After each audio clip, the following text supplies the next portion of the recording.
मी माझ्यासाठी बोलतोय का माझ्या मुलांसाठी बोलतोय?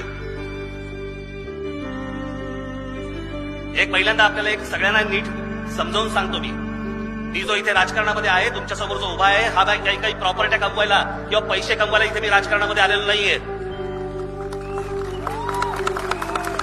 मला आयुष्यामध्ये दुसरं काही सुचलं नाही किंवा दुसरं काही मला जमलं नाही म्हणून मी राजकारण नाही करत आहे. एक स्वतः चित्रकार आहे, मी स्वतः एक कलाकार आहे. मला आयुष्यात करण्यासारख्या खूप गोष्टी होत्या, मी केल्याही असत्या, आजही करू शकतो. पण हे जीव तोडून इथे मी महाराष्ट्रामध्ये काही करायचा प्रयत्न करतोय, तो तुमच्यासाठी करतोय.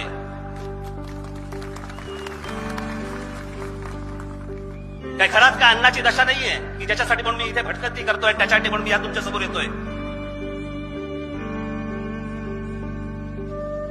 हे राज्य माझं, या राज्यामध्ये माझा जन्म झाला, हे राज्य कुठच्या कुठे जायला पाहिजे.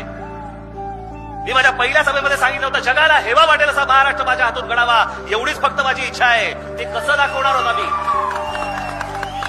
हे कसं सांगणार होता मी?